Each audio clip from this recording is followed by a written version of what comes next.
Rather the students, today we have our next chapter, chapter number 11, January night. इसका theme है self esteem यानी self respect, एक तरह से हम कह सकते हैं।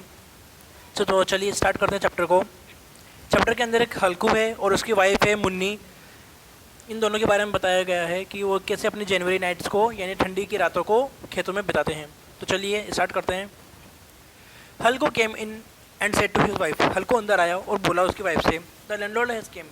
लैंडलॉर्ड आया है, ज़मींदार आया है। Get the rupees you set out aside. तुमने जो पैसे अंदर रखे हैं वो मुझे दे दो। I will give him the money. मैं उसको पैसे लौटा दूंगा। Munni had been sweeping. Munni जो कि झाड़ू निकाल रही थी, ये टर्न अराउंड एंड सेड। वह मुड़ी और बोली, but there are only 3 rupees. यहाँ तो केवल 3 ही रुपए हैं। If you give them to him, where the blanket going to come from. अगर तुम ये 3 रुपये भी उसको दे दोगे तो हमारे पास कंबल कहाँ से आएगा, हम कैसे परचेस करेंगे। How are you going to get through this January nights in the fields. तुम अपनी ठंडी रातों को, जनवरी की जो ठंडी रातें हैं उनको कैसे निकालोगे। Tell him we will pay him after the harvest, not right now. उसको बोल दो कि हम फसल कटने के बाद उसको सारा पैसा चुकता कर देंगे, लेकिन अभी नहीं दे सकते। For a moment Halku stood hesitating. कुछ क्षण के लिए वह घबरा गया। January was on top of them. क्योंकि जनवरी की जो नाइट्स थी बहुत भयंकर सर्दी पड़ रही थी। विदाउट अ ब्लैंकेट, बिना ब्लैंकेट के he couldn't possibly sleep in the fields at night. बिना ब्लैंकेट के वो जो फील्ड्स में जो खेतों में की जो रखवाली करते समय वो नहीं सो सकता था बिना ब्लैंकेट के। But the landlord wouldn't be put off. लेकिन तो जो जमींदार था वो तो बिना पैसे लिए जाने वाला नहीं था। He had threatened and insulted him. उसने उसको डराया और उसकी इंसल्ट करी। Trying to coax her. उसको पुश किया कि तुम कहीं से भी कुछ भी करो, लेकिन मेरे पैसे आज मुझे वापस कर दो। हल्को ने बोला, come on give it to me. इसलिए तुम मुझे ये पैसा दे दो, मैं उसको दे दूंगा। I will figure out some other plan. मैं कुछ और प्लान बनाऊंगा हमारी जनवरी नाइट्स के लिए। Munni was angry. मुन्नी को गुस्सा आ गया। She said, you have already tried some another plan. तुम पहले भी बहुत सारे प्लान्स बना चुके हो। You just tell me. तुम सिर्फ मुझे इतना बताओ, what another plan can be found. अब तुम नया प्लान कहाँ से लेकर आओगे। Is somebody going to give you a blanket. क्या तुम्हें कोई ब्लैंकेट देने वाला है। Is somebody going to give you a blanket. क्या तुम्हें कोई ब्लैंकेट देने वाला है। What I say is give up this tenant farming. मेरा कहने का बस मतलब यही है कि तुम इस फार्मिंग को, इस मजदूरों वाली फार्मिंग को छोड़ दो। The work's killing you. ये तुम्हें मार रही है धीरे धीरे। Whatever you harvest goes to pay to the arrears. यानी जो भी तुम कटाई से, फसलों की कटाई के बाद जो भी तुम्हें पैसा मिले, उसी से ही तुम अपना जितना भी कर्जा है वो चुकता कर देना।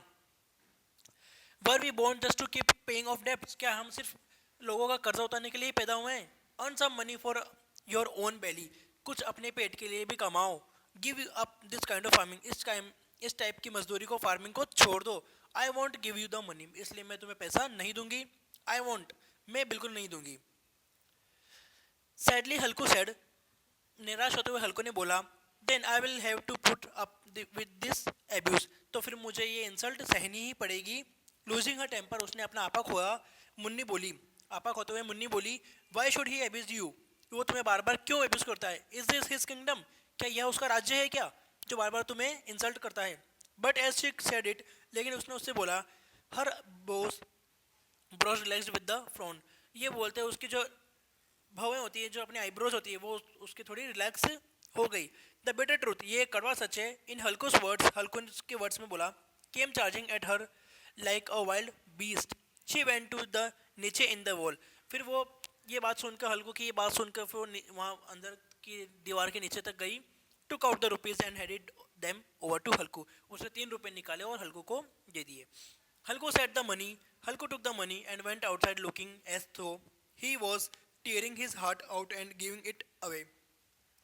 उसने अपने दिल को संभालते हुए, मतलब ना खुश होकर वो पैसे उसको दे दिए। He had saved the rupees from his work। उसने ये पैसे अपने काम से बचाए थे। पीस बाय पीस, एक एक चिल्लर यानी एक एक रुपया इकट्ठा कर करके, एक एक आधा आधा रुपया इकट्ठा करके उसने इतना 3 रुपये का अमाउंट जमा किया था। फॉर हिज ब्लैंकेट, उसके कंबल खरीदने के लिए। Today he was going to throw it away. आज वो उन 3 रुपये को फेंक रहा है। यानी फेंकने से मतलब है कि वो उनको दे रहा है किसी और को, एक तरह से वो फेंकना ही हो गया। विद एवरी स्टेप, हर स्टेप को लेते हुए his head sank lower under the burden of his poverty. जैसे जैसे वो उस जमींदार की तरफ बढ़ रहा था 3 रुपये देने के लिए, तो वो गरीबी के बोझ के तले दब जा रहा था। तो आज अपन ने इतना तक चैप्टर कंप्लीट कर लिया। Rest of the chapter we will continue in our next video. So तब तक के लिए बाय बाय स्टूडेंट्स।